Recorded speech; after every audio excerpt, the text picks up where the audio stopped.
नमस्कार दोस्तों, आपका हार्दिक स्वागत और अभिनंदन है आपके अपने YouTube चैनल पर। छठ पूजा भारत की सबसे पुरानी परंपराओं में से एक है। यह पर्व प्रकृति, जल और वायु की पूजा के माध्यम से पर्यावरण के प्रति सम्मान और आभार व्यक्त करने का एक बेहतर तरीका है। छठ पूजा को सबसे कठिन व्रतों में से एक माना जाता है, क्योंकि इस दौरान श्रद्धालुओं को कठिन नियमों का पालन करना पड़ता है। यह पर्व मुख्य रूप से बिहार और उत्तर प्रदेश का एक महत्वपूर्ण हिंदू त्योहार है, जो अब इन प्रदेशों के अलावा झारखंड, पश्चिम बंगाल, दिल्ली समेत कई शहरों और प्रदेशों में ही नहीं बल्कि विदेशों में भी मनाया जाता है।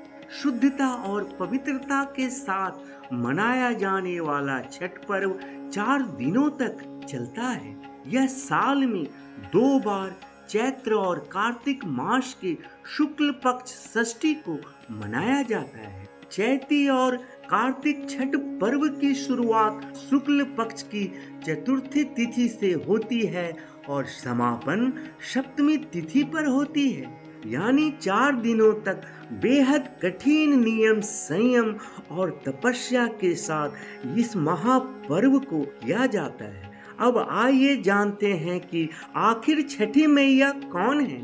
तो छठ मैया के बारे में कथा है कि यह श्री ब्रह्मा जी की मानस पुत्री हैं और भगवान सूर्य देव की बहन है। छठ मैया को संतान की रक्षा करने वाली, संतान सुख देने वाली देवी के रूप में शास्त्रों में बताया गया है, जबकि भगवान सूर्य देव अन्न और संपन्नता के देवता हैं। इसलिए जब रबी और खरीफ की फसल कटकर आ जाती है तो छठ का पर्व भगवान सूर्य देव का आभार प्रकट करने के लिए चैत्र और कार्तिक के महीने में किया जाता है। इस पावन पर्व को लेकर कई कथाएं भी प्रचलित हैं। पौराणिक कथाओं के अनुसार द्वापर युग में भगवान श्री कृष्ण के पुत्र शाम कुष्ठ रोग से पीड़ित थे, जिसके चलते मुरलीधर ने उन्हें भगवान सूर्य की आराधना करने की सलाह दिए थे। भगवान श्री कृष्ण जी की सलाह पर सांब ने भगवान सूर्य देव की विधिवत एवं सच्चे भाव से पूजा किए थे। भगवान सूर्य देव की उपासना के फलस्वरूप सांब का कुष्ठ रोग से मुक्ति मिल गई। इसके बाद उन्होंने 12 सूर्य मंदिरों का निर्माण करवाए थे। इनमें सबसे प्रसिद्ध कोणार्क का सूर्य मंदिर है, जो उड़ीसा में है। इसके अलावा एक मंदिर बिहार के औरंगाबाद में है। इस मंदिर को देव सूर्य मंदिर के नाम से जाना जाता है। ऐसा माना जाता है कि जब देवताओं और असुरों के मध्य युद्ध हुआ तो इस युद्ध में देवताओं को हार का सामना करना पड़ा। उस समय देव माता अदिति ने इसी स्थान पर संतान प्राप्ति हेतु छठी मैया की कठिन तपस्या की थी।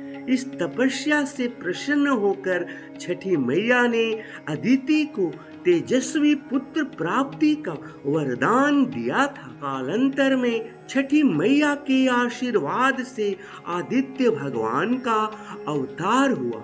आदित्य भगवान ने देवताओं का प्रतिनिधित्व कर देवताओं को असुरों पर विजय दिलाई थी।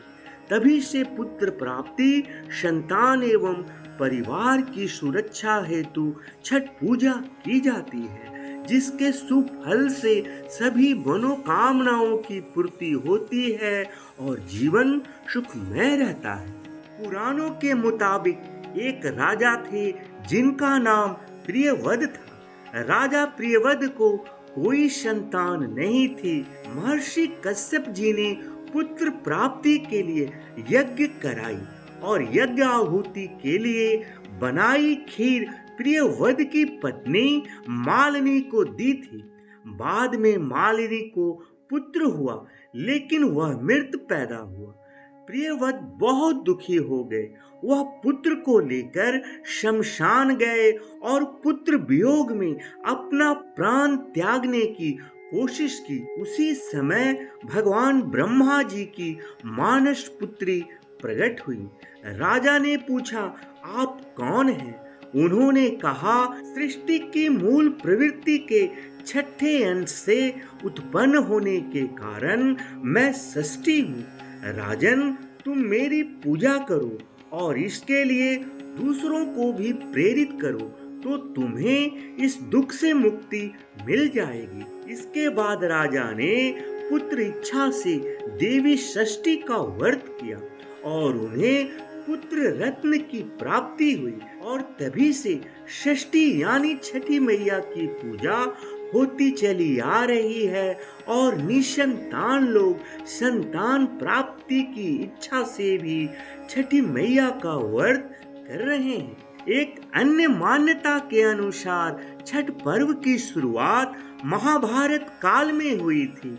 सबसे पहले महादानी सूर्य पुत्र कर्ण ने सूर्य देव की पूजा शुरू की थी। कर्ण बिहार के अंग प्रदेश के राजा थे और भगवान सूर्य और कुंती के पुत्र थे।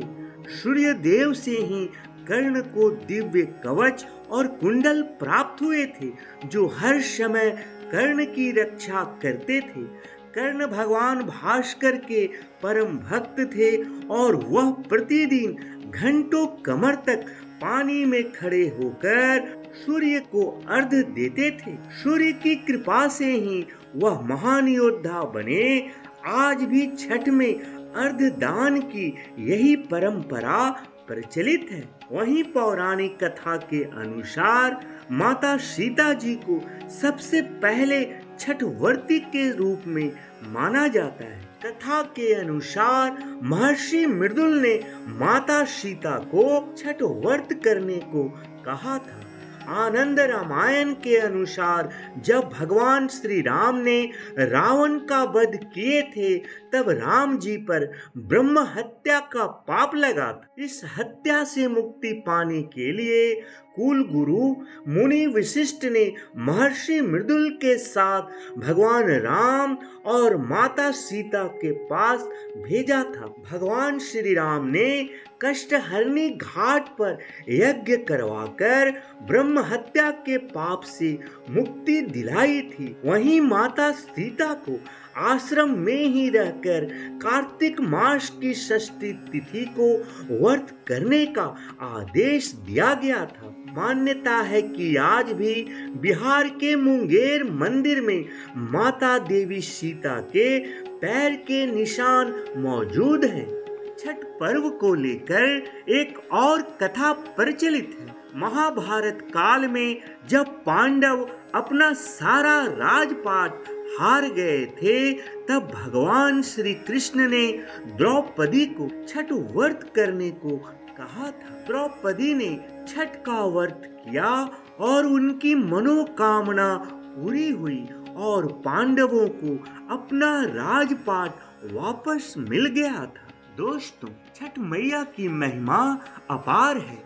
उनकी कृपा से निसंतान को संतान, कोढ़ी को कंचन काया और घर में सुख समृद्धि बनी रहती है। दोस्तों, आशा करता हूँ यह वीडियो आपको अच्छी लगी होगी। अगर वीडियो अच्छी लगी हो तो वीडियो को लाइक और चैनल को सब्सक्राइब करके अपना प्यार और आशीर्वाद जरूर दें। आप स्वस्थ रहें, सुखी रहें। छठी मैया की कृपा आप और आपके परिवार के ऊपर सदैव बनी रहे। ऐसी शुभ मंगल कामनाओं के साथ वीडियो को विराम दे रहा हूँ। जय छठी मैया, जय सूर्य देव।